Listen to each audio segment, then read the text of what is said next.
नमस्कार, हम 10th class. कैसे हैं आप सभी? सब ठीक ठाक। स्वागत है आप सभी का इलेक्ट्रिसिटी के लेक्चर नंबर 5 में। मैं हूं अखिलेश कुमार पांडे और ये है हमारा और आपका ब्यूटीफुल सा चैनल 8.0 फर्स्ट स्टेप। आज बात होगी ओम्स लॉ की। ओम्स लॉ का सीधा सीधी यही कहना है, सीधा सीधी कहने से पहले ये हमारे हाथ में पेन है, बहुत खूबसूरत पेन है। अगर इस पेन को मैं फेंकूं तो इसकी स्पीड कुछ और होगी। अगर यही पेन मैं किसी बलशाली इंसान को दे दूं, बाहुबली को दे दूं, तो हो सकता है कि अगर ये फेंके जैसे दीवार में छिद्र हो जाए, दीवार को छेद के बाहर चला जाए। इसका मतलब क्या हुआ? जितना ज़्यादा फोर्स उतना तेजी से ये हमारा फ्लो करेगा, उतना तेजी से ये ट्रैवल करेगा। हमें किसे ट्रैवल कराना था? इलेक्ट्रॉन्स को। इलेक्ट्रॉन्स के ग्रुप को क्या बोलते थे? चार्ज। और जो फोर्स लगा रहे थे उसे क्या बोलते थे? वोल्टेज। जी हाँ, तो ओम्स लॉ में इसी की बात होगी। कॉपी में हेडिंग डालें, ओम्स लॉ।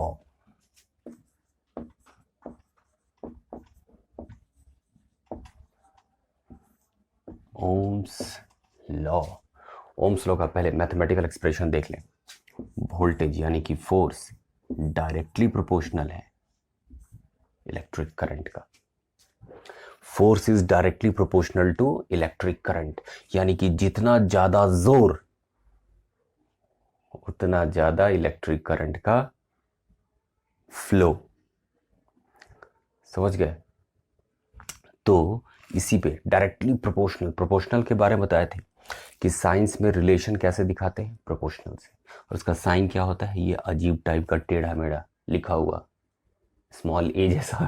ठीक, तो ये डायरेक्टली प्रोपोर्शनल का मतलब क्या होता है कि अगर आपका वोल्टेज अगर मैक्सिमम है तो फ्लो ऑफ इलेक्ट्रिक करंट भी क्या होगा? मैक्स। और अगर आपका वोल्टेज अगर मिनिमम है तो इलेक्ट्रिक करंट का अमाउंट भी क्या होगा? मिनिमम। इसको हैश कर देते हैं ताकि आपको रिलेट कर पाए कि ये मिनिमम वाला है, ये मैक्सिमम वाला है। ये बात याद रखेंगे कि voltage is directly proportional to electric current. जितना ज़्यादा धक्का लगाएंगे, जितना ज़्यादा जोर लगाएंगे, उतना तेजी से इलेक्ट्रिक करंट फ्लो करेगा। लेकिन बच के, जितना तेजी से आप आगे बढ़िएगा, टांग खींचने वाला सोसाइटी में उतना ही लोग है। सोसाइटी, समाज में, we are secular peoples, we live in society, we died in society. समझ गए? तो जब कभी भी ओम्स लॉ का सीधा सीधा यही कहना है कि जितना ज़्यादा वोल्टेज उतना ग्रेट अमाउंट का इलेक्ट्रिक करंट, उतना ग्रेट मैग्नीट्यूड का, उतना ज़्यादा मैग्नीट्यूड का इलेक्ट्रिक करंट प्रोड्यूस होगा। समझ गए बात?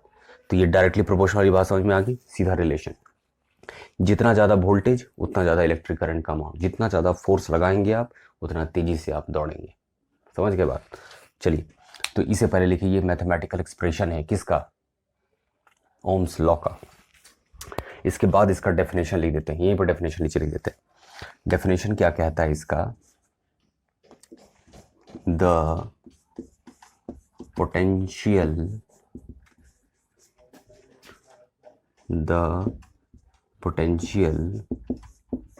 difference across ends of conducting wire is directly proportional to the magnitude of electric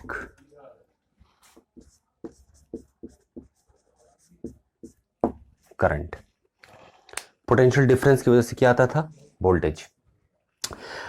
अब इस डेफिनेशन का मतलब क्या है? Potential difference across ends of a conducting wire.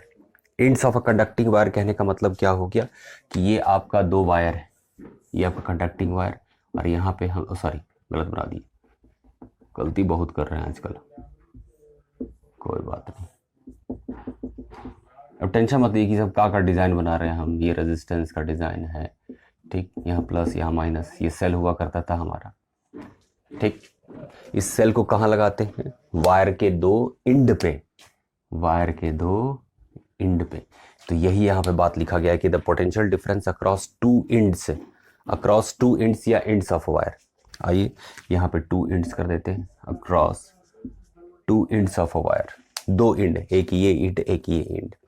To ends of a conducting wire is directly proportional to the magnitude of electric current. जो cell लगाएंगे आप, cell के पास क्या है? Potential difference. पोटेंशियल डिफरेंस की वजह से क्या प्रोड्यूस होगा? फोर्स। उसकी वजह से क्या आएगा? डायरेक्टली प्रोपोर्शनल है किसका? मैग्नीट्यूड ऑफ इलेक्ट्रिक करंट का। यानी कि जितना ज़्यादा आप धक्का लगाएंगे उतना तेजी से इलेक्ट्रिक करंट फ्लो करना स्टार्ट करेगा। लेकिन ज़रा थम के, अभी आगे तो बढ़ रहे हैं लेकिन देखिएगा, अभी अभी जस्ट बताए थे वी आर सेकुलर पीपल्स। चलिए इसको नोट करिए फटाक से, एकदम फटाफट नोट करिए बेटाएं। एक दो चलो।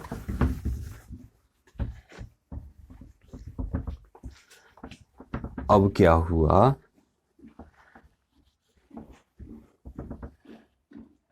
अब क्या हुआ कि जैसे ही हमारा इलेक्ट्रिक करंट फ्लो करने लगा, उस प्रोपोर्शनल की जगह ऐसा बनाए थे हम लोगों ने, प्रोपोर्शनल, फिर आई लिखा था हमने। अब इस प्रोपोर्शनल को हटाएंगे और इसके जगह एक कांस्टेंट को बिठाएंगे, आर। इस आर का मतलब क्या है?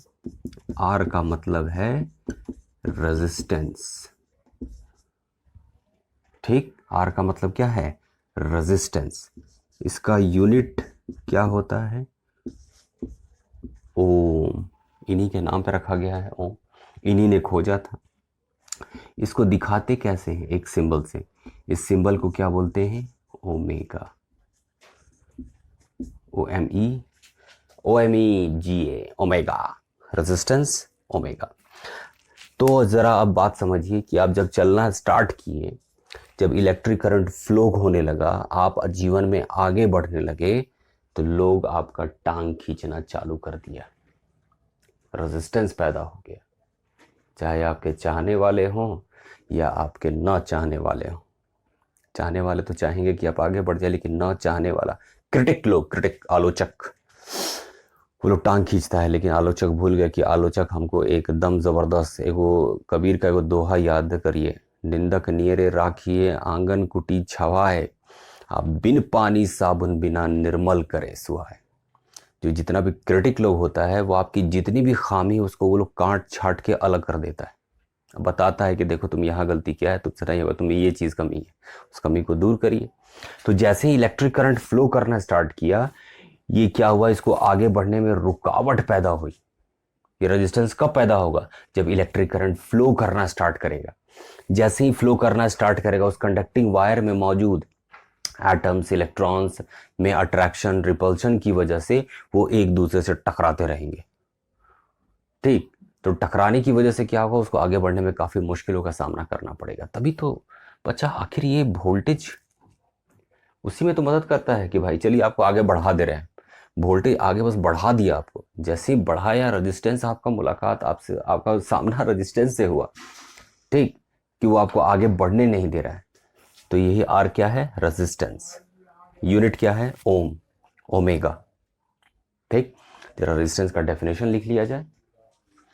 आइए, इसको नोट कर लिए होंगे आप, ऐसा हम उम्मीद करते हैं। Very good. तो जरा देखिए, रेजिस्टेंस, रेजिस्टेंस का मतलब क्या है? as the charge flows in a conducting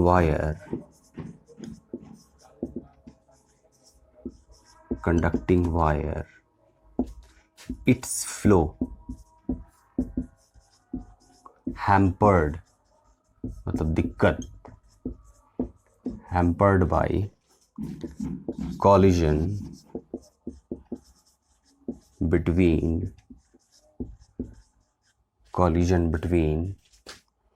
other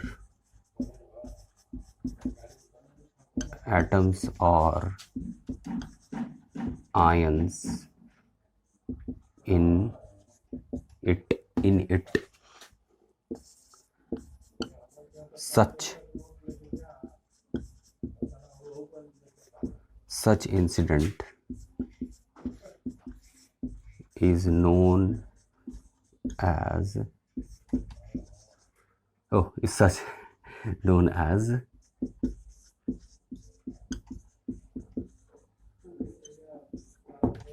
resistance.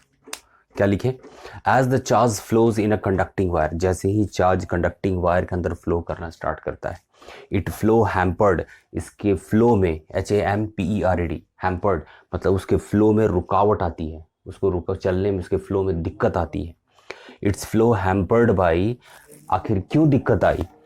Hampered by collision between, ताकि वो टकराता, क्योंकि वो टकराता है अदर एटम्स और ions in it, such incident is known as resistance. बात समझ गए? इसका मतलब क्या हुआ कि रेजिस्टेंस क्या है? वो घटना है जब इलेक्ट्रिक करंट जब फ्लो करना स्टार्ट करता है कंडक्टिंग वायर में, तो उसी में मौजूद एटम्स और आयन से वो टकराता है, जिससे उसकी चाल जरा गड़बड़ हो जाती है। तो चाल अगर गड़बड़ हो गई मतलब कि उसका स्पीड गड़बड़ा गया, तो स्पीड गड़बड़ा गया तो इसी घटना को क्या बोलते हैं? रेजिस्टेंस। रेजिस्टेंस का सिंपल मतलब होता है रुकावट। ठीक, तो क्या बोला? As the charge flows in a conducting wire, its flow hampered by, उसका फ्लो में, उसके बहाव में दिक्कत महसूस होती है। क्यों? हैम्पर्ड बाई कॉलिजन बिटवीन, टकराना, किसके बीच में टकराना? मतलब वो आपस में टकराते हैं, तो किसके बीच में टकराते हैं? एटम्स और आयंस इन इट, जो कंडक्टिंग वायर के अंदर एटम्स और आयंस थे उसी से वो टकराते हैं। Such incident is known as resistance. इसी को क्या कहते हैं? रेजिस्टेंस कहते हैं। सिंपल डेफिनेशन है, फिर से पढ़ देता हूं। As the charge flows in a conducting wire, जैसे ही चार्ज फ्लो करने रहेगा उसको इलेक्ट्रिक करंट बोलेंगे। तो जैसे ही चार्ज कंडक्टिंग वायर में फ्लो करना स्टार्ट करता है तो उसकी चाल जरा गड़बड़ा जाती है। काहे चार्ज गड़बड़ा गई? Due to collision between other atoms और आयंस इन इट, या present in it, due to between other atoms और आयंस इन इट, जो कंडक्टिंग वायर के अंदर मौजूद था। कुछ सुधारना है, कंडक्टिंग वायर के अंदर जो आयंस और एटम्स मौजूद थे वही उसको आगे बढ़ने में दिक्कत महसूस करा रहे थे। तो वही वाला बात हो गया, हमें तो अपनों ने लूटा, गैरों में कहाँ दम था। बात समझ गए? मतलब कि हम जहाँ रहते थे वहीं का लोग हमारा टांग खींचने लगा, हमको आगे बढ़ने में दिक्कत महसूस करा दिया। ठीक, तो घबराइए मत, डेडिकेशन का वोल्टेज लगाइए, अपने आप आगे बढ़ जाएगा। मेहनत का वोल्टेज लगाइए, अपने आप जीवन में आगे बढ़िएगा। चलिए लिखिए जरा फटाफट से। क्या लिखे? As the charge flows in a conducting wire, its flow hampered by collision between other atoms और ions in it. In it मतलब कंडक्टिंग वायर में जो मौजूद थे अदर एटम्स और आयंस। साफ साफ दिख रहा है ना? ये एटम्स को जरा हम यहाँ लिखते रहे ताकि एटम्स, थोड़ा सा हैंड राइटिंग औरों से अलग है, कोई दिक्कत नहीं। अदर एटम्स और ions in it, such incident is known as resistance. इसी घटना को क्या कहते हैं? रेजिस्टेंस कहते हैं। नेक्स्ट लेक्चर में बात होगी रेजिस्टेंस के बारे में। As the charge flows in a conducting wire, its flow hampered by collision between other atoms or ions in it. Such incident is known as resistance. ठीक, चलिए आप इसे लिखें, नोट करें, तब तक हम इसे साफ करते हैं। बेटा है, चलिए, वेरी गुड। तो ये हो गई हमारे ओम्स लॉ की बात, लेकिन जरा सा फार्मूला को नज़रअंदाज नहीं करना। रेजिस्टेंस के बारे में और विशेष बातचीत अगले लेक्चर में होगी। ठीक, अभी हमने फॉर्मूला लिखा V is directly proportional to I। इस प्रोपोर्शनैलिटी की जगह हमने क्या बनाया? R और I। आपने बुक में देखा होगा इसे ऐसे लिखते हैं, तो अच्छा लगता है, VIR, वीर। ये भ्री कैसा वर्ड लग रहा है? अच्छा नहीं लग रहा है ना? तो इसलिए इसको अच्छा सजाने क्या बनाया गया? वीर। ठीक, वीर, भीर, वीर, तो ये वीर मतलब सही मीनिंगफुल लग रहा है। अब जरा देखिए, V equal to I R था। अब हम क्या करते हैं, जरा सा हम एक फॉर्मूला बनाते हैं, इस आई आर को उठा के इधर लाते हैं। बात वही है, चाहे उधर रखिए चाहे इधर रखिए, लेकिन अपना सहूलियत के लिए। अब जरा देखिए, अगर हमको R का वैल्यू चाहिए तो V बाई I, और अगर हमको I का वैल्यू चाहिए इसी फॉर्मूला से, I का वैल्यू चाहिए तो R को नीचे भेजेंगे। देखिए R का ज़रूरत है तो I को नीचे भेजें, अब हमें I का ज़रूरत है तो R को नीचे भेजेंगे। ये दो फार्मूला बन के आया। एक तो हमारा V इक्वल टू IR था ही, उसके बाद ये एक फार्मूला बन के आया और ये एक फार्मूला बन के आया। समझ गए? इस दोनों फार्मूला से एक बात बहुत ज़बरदस्त समझ में आती है। ये देखिए जरा, इसको हम इधर जूम करके लिख रहे हैं, इसी फार्मूला को जरा गौर फरमाइएगा। R equal to V by I, ये R और I का जो यहाँ रिलेशन है ना, ठीक, ये कैसा रिलेशन है? इनवर्सली। इसको क्या बोलते हैं? इनवर्सली। इनवर्स का रिलेशन, उल्टा रिलेशन। मतलब क्या हुआ उल्टा रिलेशन? मतलब कि अगर रेजिस्टेंस, अगर रुकावट बहुत ज़्यादा है, ठीक, तो I क्या हो जाएगा? इलेक्ट्रिक करंट का फ्लो मिनिमम। मतलब बात समझे कि अगर मान लीजिए कि अगर रेजिस्टेंस को अगर आप बढ़ाते हैं तो I का अमाउंट मिनिमम। रुकावट बहुत कम है, रुकावट कम है यानी कि सीधा निकलेंगे। अगर रुकावट एकदम ज़्यादा है तो आपका जो फ्लो है वो हैम्पर होगा।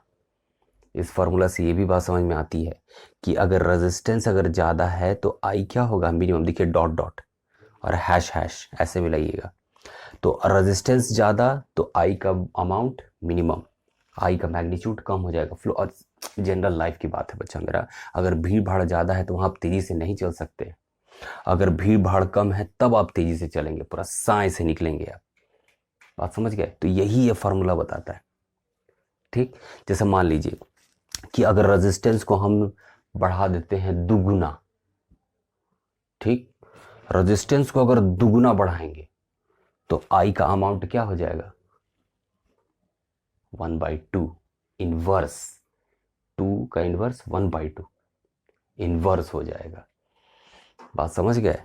और अगर आप उसी तरह अगर R को मिनिमम करते हैं, यानी कि रेजिस्टेंस को आप आधा घटा देते हैं, तो I का अमाउंट दोगुना बढ़ जाएगा, उल्टा। बात समझ गए? बात समझिए कि अगर रेजिस्टेंस को दुगुना बढ़ाते हैं तो I का अमाउंट आधा, 2 का उल्टा 1/2, ठीक। और अगर रेजिस्टेंस को आधा करते हैं तो आधा का उल्टा 2। ये 2 है, 2 का उल्टा 1/2, 2 का उल्टा 1/2, हाफ का उल्टा 2। इनवर्स, उल्टा रिलेशन, इनवर्स का रिलेशन। बात समझ गए? एकदम उल्टा होगा। आइए जरा, आपने अपनी बुक में देखा होगा एक ग्राफ ऐसा, इधर भी लिखा रहता है, इधर आई को एम्पियर में और भी को वोल्ट, ठीक। मान लीजिए कि 1.0 वोल्ट बढ़ाया, 2.0 वोल्ट, 3.0 वोल्ट, 4.0 वोल्ट, 5.0 वोल्ट। आई का amount 0.1 ampere, 0.2 ampere, 0.3 ampere, 0.4 ampere. तो ज़रा देखिए, ज़रा ग्राफ बनाते हैं हम लोग। 1.0 जब वोल्टेज था तो आई कहाँ था? 0.1 एम्पियर। अगर वोल्टेज 2 वोल्ट बढ़ा है तो एम्पियर आई का अमाउंट यहाँ आ गया। वैसे ही 3 की, ये आप समझाने के लिए हम एक रफ डेटा बनाए हैं, डायरेक्टली प्रोपोर्शनल समझाने के लिए, कि जैसे जैसे आप वोल्टेज बढ़ा रहे हैं वैसे वैसे आप ज़्यादा करंट भी पा रहे हैं। तो इस ग्राफ को वो लोग कैसे बनाता है, लोग ग्राफ को सीधा लाइन खींच देता है, इसी को मिला देता है। समझ गए? इसको और यहाँ से बनाना चाहिए, कोई बताइए, फीलिंग समझिए आप। सीधा लाइन से खिंचा हुआ दिखता है आपको, उसके अंदर में ये छुपा हुआ था डॉटवा डॉटवा। ठीक, तो ये क्या बताता है आपको, क्या बताता है आपको, समझ गए क्या बताता है? क्या? Directly proportional. जैसे जैसे वोल्टेज बढ़ रहा है वैसे वैसे इलेक्ट्रिक करंट का अमाउंट बढ़ रहा है। अगर आपको ग्राफ दे दिया, ये सब डेटा दे दिया, अब बोला कि अब जरा रेजिस्टेंस निकालिए, तो रेजिस्टेंस कैसे निकालेंगे हम? सोचने वाली बात है। हमारे पास रेजिस्टेंस का क्या फार्मूला था, क्या बनाए थे? V equal to I R, वीर। उसके बाद आई आर को इधर ले आए थे, V को इधर रखे थे, बार बार लिख रहे हैं ताकि आपको प्रैक्टिस होता रहे। R equal to V by I. अब ये फॉर्मूला लगाएंगे कैसे भाई? ठीक है, V और I चाहिए, यहाँ तो V ढेर सारा है, I यहाँ पे ढेर सारा है। ठीक, I का मिनिमम अमाउंट कहाँ है? ये देखिए, ये है I का, एक यहाँ पे 0.1 और एक यहाँ पे 0.4। ट्रायंगल के जैसा दिख रहा है। ये देखिए, ये है आपका 4 वोल्ट यहाँ पे, और एगो है यहाँ पे 1 वोल्ट, यानी कि ये वाला हाइट, ये वाला हाइट। ठीक, कैसे निकालेंगे ये वाला हाइट और ये वाला वैल्यू कैसे पुट करेंगे? टेंशन मत लीजिए।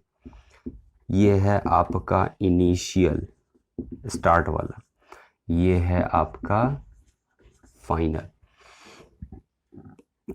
यहाँ पे पूछा गया, यहीं पे हमारा खत्म है, ये है हमारा फाइनल वैल्यू और यहाँ पे है हमारा इनिशियल वैल्यू, यानी कि स्टार्टिंग वाला वैल्यू। एकदम घबराइए मत, एकदम इत्मीनान से देखिए।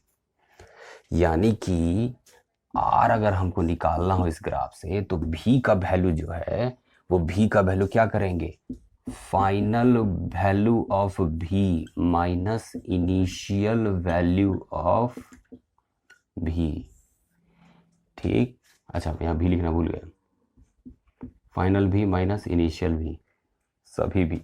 आई का वही same, final I minus initial आई। इसी को क्या बोला था? चेंज, बदलाव। चेंज का मतलब क्या होता है? Final condition minus initial condition. इसका मतलब क्या हुआ? हमारा एगो दोस्त है, हमसे 5 साल बाद मिला, बोले अरे तुम बहुत मोटा हो गया, तेरा मोछ जम गया है, इतना बाल तेरा उड़ गया सब। चेंज कैलकुलेट कर रहे हैं। कैसे चेंज यहाँ पे कैलकुलेट किए? मेरा एक दोस्त था, यानी कि पहले भी मैं उसको स्कूल में मिलते थे। हम जब कंपेयर करना स्टार्ट करेंगे तो कैसे करेंगे? 5 साल बाद का दोस्त, यानी कि अभी मेरे सामने वो फाइनल है, और स्कूल का दोस्त इनिशियल, तो फाइनल से इनिशियल को कंपेयर करेंगे, तब जाके बदलाव दिखेगा। बात समझ गए? Final value minus initial value. Final value कितना है किसका? वोल्ट का 4.0, यानी कि 4 मानिए, इनिशियल 1.0 यानी कि 1। फाइनल आई कितना है? 4। इनिशियल आई कितना है? 1। सब्ट्रैक्ट करके काट कूट के जितना आंसर आएगा उतना ओम। यूनिट का ध्यान रखना है, जो कि न्यूमेरिकल वाले सेक्शन में ध्यान रखेंगे हम। बात समझ गए? तो ये ओम्स लॉ का ग्राफ था, जो कि सीधा रिलेशन दिखाता था। रेजिस्टेंस कैसे निकालना है आपको पता चल गया, वेरी गुड। कैसे निकालेंगे ग्राफ अगर दिया रहे तो? चलिए न्यूमेरिकल भी करिए लिए, हो गया आगाज। ठीक, तो इसको आप नोट करें, और ज़रा हम अभी बात करें कि कौन कौन से फार्मूला हम लोग कंप्लीट कर चुके हैं। चलिए बिठाते हैं, अब बिठाएं।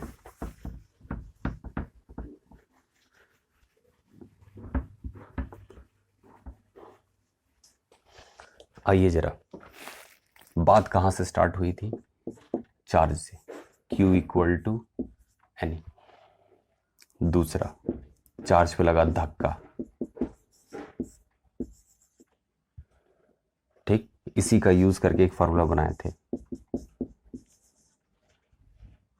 धक्का लग गया, अब क्या होगा, इलेक्ट्रिक करंट फ्लो करना स्टार्ट, Q/T। जैसे ही फ्लो करना, अच्छा यहां से एक और फार्मूला बनाए थे हम लोग, Q = IT। अब क्या हुआ, जैसे ही फ्लो करना स्टार्ट किया, बेचारा को रेजिस्टेंस ने पकड़ लिया। सातवां अभी जस्ट बताए थे, IR को इधर लेके आए थे, V को उधर ले गए थे, R = V/I। आठवां क्या सीखे थे, I का वैल्यू निकालना है। याद करिए, IR लाए थे, V को इधर रखे थे, R का वैल्यू चाहिए था, I को नीचे भेज दिए। अब हमको किसका जरूरत है, I का वैल्यू निकालना है, तो R को नीचे भेज देंगे।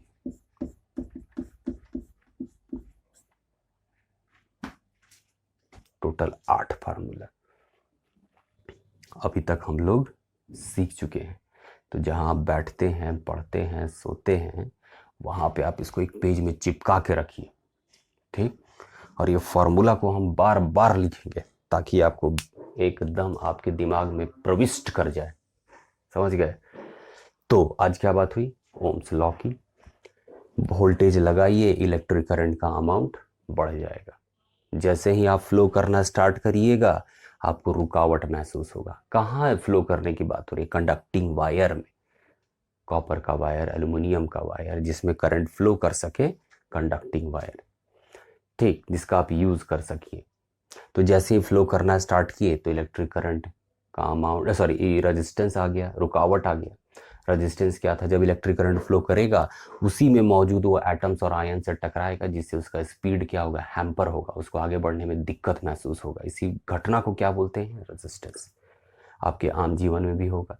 जैसे ही आप आगे बढ़ना स्टार्ट करते हैं, लोग आपका पैर खींचना स्टार्ट करते हैं, आप पे 10 तरह का, क्या उसको बोलते हैं, टैंट्रम थ्रोइंग करते हैं, ठीक, बहुत तरह का कमेंट पास करते हैं। टेंशन नहीं, हिम्मत का वोल्टेज, डेडिकेशन का वोल्टेज, मेहनत का वोल्टेज लगातार लगाते रहिए और ज़बरदस्त तरीके से पढ़िए, समझ गए। खूब मन लगा के पढ़िए, ये 8 फार्मूला नोट करिए। कर लिए, वेरी गुड। चलिए तो फिर मिलते हैं नेक्स्ट वीडियो में। नमस्कार, थैंक यू, धन्यवाद।